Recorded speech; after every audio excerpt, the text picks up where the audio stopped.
Hi అండి అందరికీ. నేను ఫస్ట్ టైం వీడియో ఇలా మాట్లాడుతున్నా లైవ్గా, అందుకే నేను కొంచెం బిక్కుమంటే మాట్లాడుతున్నా. ఉండే కొద్దీ గ్రో అవుతా, ఓకేనా? ఏమనుకోకండి. ఈరోజు నేను మీకు విషయం చెప్పబోతున్నాను. ఒక 3-4 రోజుల కిందట మా ఊర్లో దొంగలు పడ్డారు. ఆ దొంగలు ఎంత తెలివైన వాళ్ళంటే రాత్రి కూడా కాకుండా పగులు వచ్చి దొంగతనం చేసి వెళ్ళారు. ఏం దొంగతనం చేశారంటే అప్పుడు వాళ్ళు ఎక్కడికి వెళ్ళారు అని మీరు అనుకోవచ్చు. అందరూ ఇప్పుడు సమ్మర్ కాబట్టి ప్రతి ఒక్క ఊర్లో కరువు పని పెడతారు కదా. కరువు పని అంటే మట్టి పని అంటారు కొన్ని ఊర్లలో, మా ఊర్లో అయితే కరువు పని అంటారు. ఆ కరువు పనికి వెళ్ళారు వాళ్ళైతే. ఊర్లో ఎవరు లేకుండా వెళ్తారు కదా, ఉంటే చిన్నపిల్లలు ఉంటారు, వాళ్ళు కూడా ఎక్కడొకక్కడ ఆడుకుంటా అలా ఉంటారు కదా. ఇప్పుడు వీళ్ళందరూ అయితే కరువు పనికి వెళ్ళారు, పెద్దోళ్ళందరూ ఊర్లో. వాళ్ళు ఏం చేశారు, నైట్ రాకుండా, నైట్ వస్తే అందరికి దొరికిపోతే వాళ్ళు ఇబ్బంది పడతారని వాళ్ళకి అనిపించిందో ఏమో, వీళ్ళని కరువు పనికి పోనిచ్చి అప్పుడు వచ్చారు వీళ్ళు దొంగతనం చేయడానికి.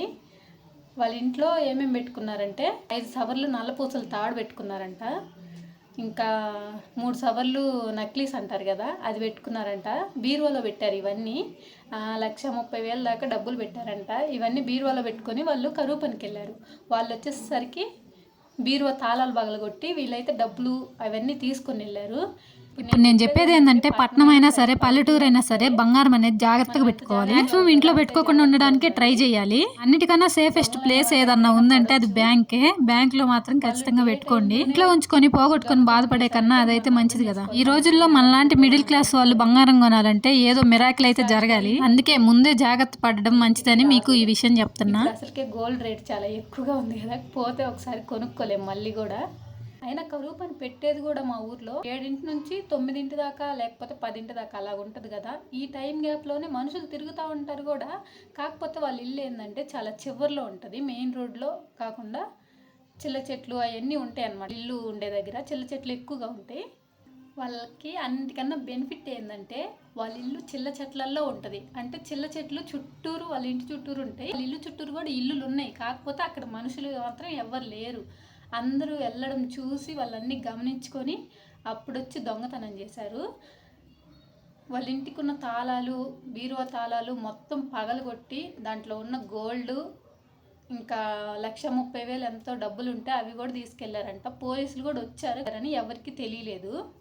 ఇప్పుడు గోల్డ్ రేట్లు కూడా ఎక్కువ ఉన్నాయి కాబట్టి ఎంత జాగ్రత్తగా ఉండాలో. సమ్మర్ కూడా అయిపోయింది. సమ్మర్ అయిపోయిన తర్వాత దొంగతనం చేశారు. ఇంకా అవి సంపాదించుకోవాలంటే వాళ్ళకి ఇంకెన్ని సంవత్సరాలు పట్టిద్దో. దగ్గర ఒక 10 లక్షల దాకా అయితే సొమ్ము పోయింది. ఇంకా వాళ్ళు ఏం చేస్తారు, చేతుల్లో ఏముండదు కదా.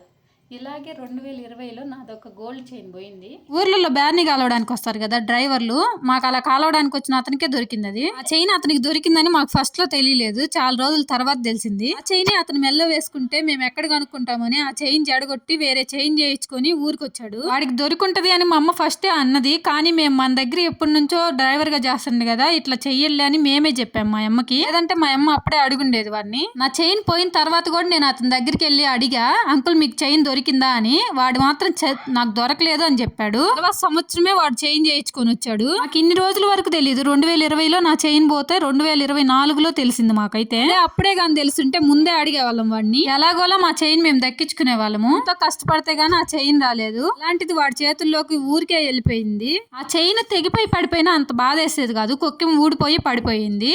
కొక్కెం లూజ్గా ఉందని నేను ఒకసారి తీసి ఇంట్లో పెడితే మా అమ్మ ఊరికి వెళ్ళి వచ్చి నా మెల్లో వేసింది. అది నేను ట్రాక్ కట్టడానికని అది వేసుకొని బ్యాన్ని దగ్గరికి వెళ్ళున్నా. ఆ రోజు మా దురదృష్టమేమో గానీ ఆ చైన్ పోయింది, వాడికి అదృష్టమేమో వాడికి దొరికింది. అదే గాని అప్పుడే వాడు ఆ చైన్ గాని మాకు ఇచ్చుంటే ఎప్పటికీ మర్చిపోయేటి ఉండేవాళ్ళం కాదు వాడిని. ఆ చైన్ తలుచుకుంటే ఇప్పటికి కూడా బాధేసిద్ది, పోయిందే 2 సవర్లే అని. ఈ రోజుల్లో బంగారం ఊరికే రాదు కదా.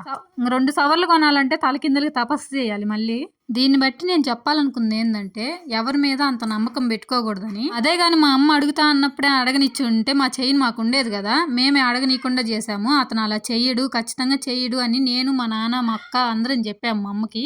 మా అమ్మని కానీ అప్పుడు అడగనిచ్చుంటే మా చైన్ ఈ రోజు మాతోటే ఉండేది. మా చైన్ పోయిందని మాకు ఇంత బాధ లేకుండా ఉండేది. మా దగ్గర పనిచేసేకి వాడు ఇప్పటి నుంచి కాదు వచ్చేది, ఎప్పుడు మా అమ్మోళ్ళు చిన్నప్పటి నుంచి వస్తానే ఉన్నాడు. అందుకని అంత నమ్మకం ఉండింది వాడి మీద. వాడు తీసుకోడు, ఖచ్చితంగా తీసుకోడు అని. ఆ చైన్ మా దగ్గర ఉండాలని లేదు, అందుకే వెళ్ళిపోయింది వాడి దగ్గరికి. అప్పుడు తెలీదు, ఇప్పుడు కంప్లైంట్ ఇద్దామన్నా మా దగ్గర ప్రూఫ్ ఏం లేదు, లేకపోతే ఖచ్చితంగా కంప్లైంట్ ఇచ్చి మా చైన్ మేము ఎలాగైనా దక్కించుకునే వాళ్ళం. అది మెల్లో వేసుకుని వాడు ఊరూరు తిరగగానే వాడు చైన్ అయిపోదు కదా, రెక్కలు ముక్కలు చేసుకుని మా అమ్మోళ్ళు ఎంతో కష్టపడితే గానీ ఆ చైన్ మాకు రాలేదు. ఆ రోజు ఊరికే మా చైన్ తినేశాడు వాడు. ఒకటి గుర్తుపెట్టుకోండి, దొంగతనం అనేది ఎవరు చెప్పి చేయరు, మన జాగ్రత్తలో మనం ఉండాలి ఎప్పటికైనా. ఒక్కసారి పోయింది అంటే అది మనది కాదు, మన వస్తువు కాదు, ముందే జాగ్రత్త పడడం మంచిది. అందుకే నేను మీకు ఈ విషయం చెప్తున్నా. ఏమైనా తప్పుగా మాట్లాడుంటే క్షమించండి. నా వీడియో ఇంతవరకు చూసినందుకు థ్యాంక్ యూ. నిన్న నేను ఆ వీడియో పెట్టగానే చాలా మంది కామెంట్ చేశారు, మీ వాయిస్ బాగుంది, వీడియోస్ చేయండి అని. నన్ను ఇలా సపోర్ట్ చేసిన ప్రతి ఒక్కరికి థ్యాంక్ యూ. వీడియో చూసి వెళ్ళేటప్పుడు సబ్స్క్రైబ్ చేసుకొని పోవచ్చు కదా.